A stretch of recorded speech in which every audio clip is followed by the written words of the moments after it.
G'day from the beautiful Sofitel Hotel here in Bahrain. 3 days of pre-season testing is behind us, and I'm going to give you plenty of behind-the-scenes stories from what is the most beautiful paddock on the F1 calendar.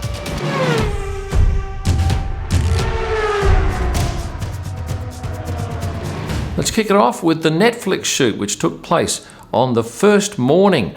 Every driver, well, when I say every driver, except one, Daniel Ricciardo, of course, had COVID.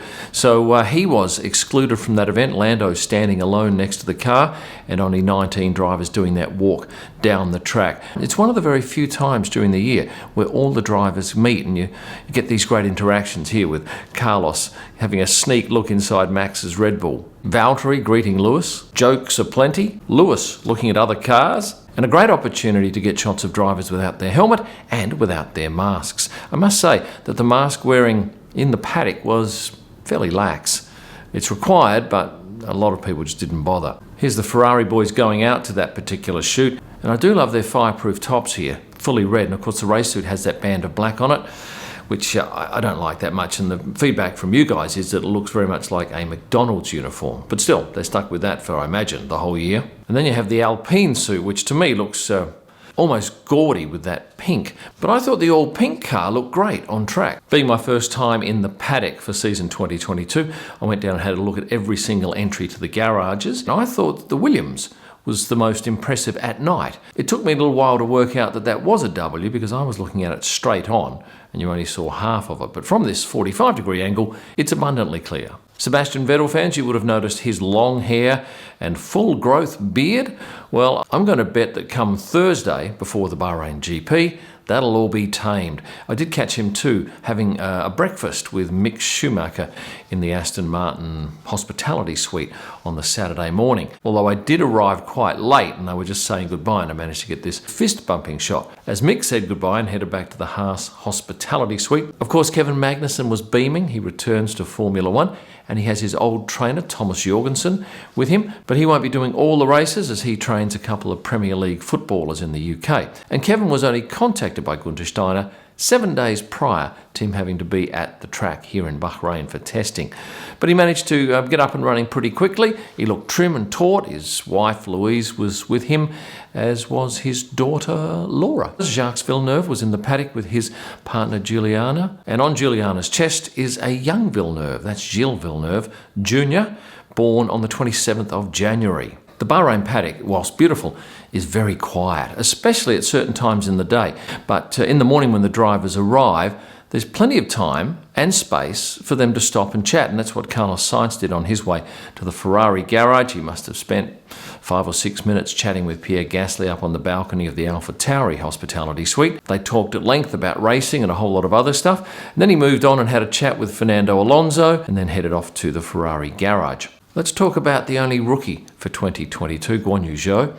He was interviewed here on television by a Brazilian channel Saturday, day 3, and he was showing off his new helmet. Guan Yu's teammate is Valtteri Bottas, and I did notice that on the walls of the Alfa Romeo garage, on both sides they have the appropriate driver's number, so 24 and 77, but they also have the driver's signature. Now, I don't think I've seen that anywhere else before. Maybe you have in the past, but from my memory, that's the only team at the moment that has that on their walls of the garage. Still on the subject of Alfa Romeo, I did like their wheels, and when I was out on track photographing, I thought, well, that's a very nifty design of those wheels, but then I was walking back through the paddock and saw the guys washing the tyres, and they're just vinyl cut stickers attached, but they have a great impact. And Valtteri Bottas has a new helmet, and on the back, I did notice not only does he have his autograph, his signature, but there's a crest on there, and thank you to those people on Instagram who filled me in on what that is. That is the town crest of his hometown, which is Nastola.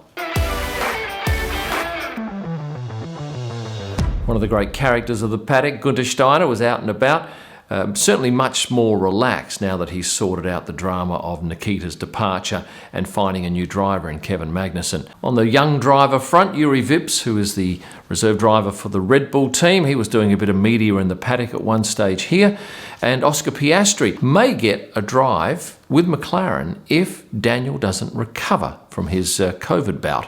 Now, of course, if you're watching this after the race, you'll know exactly what happened, but I'm doing this the day after pre-season testing. I got my first look at Alex Albon in a different coloured blue. This is the Williams blue.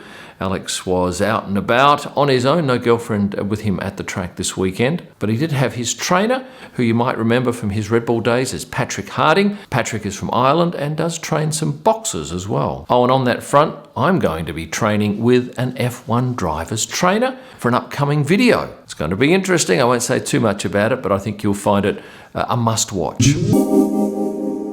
The ever-popular Lando Norris had his girlfriend with him at this particular event, walked in on 2 of the days with Luisa, Portuguese model, who has a degree in marketing. Oh, and I like this picture that pops up on one of the screens inside the McLaren garage. The F1 press officers are highly visible, particularly from your end when you're watching races on TV. You see them in the media pen standing next to a driver. So I'll introduce you to one. This is Eve Morel from Williams. Maybe you've seen her already and don't know her name, but now you can put a name to that face. A couple of other random things that caught my eye over the 3 days. The tower, which is on the inside of Turn 1, had some lovely graphics this year with all of the race countries listed on them. And here's something else to look at for a couple of seconds. And that, my friends, is all I have to say at present, but I'm going to thank you for watching this video and ask you to do a favour. Could you please hit the like button and the subscribe if you haven't done so? And remember, I'm going to have that Melbourne meet and greet along with a few more meet and greets throughout the year, only for my YouTube members. You become a member by hitting the join button, which is next to subscribe in most countries on a laptop. See my new website, kimillman.com. I've now got a page for every single race and driver profiles for all 20 drivers. You'll find my digital images at prostarpics.com, wall art at kimillman.com, along with merchandise, along with a range of F1 photo books. And for my best images live from the track and all during the week, head over to Instagram and search at Kim Illman. Thanks for watching and stay passionate.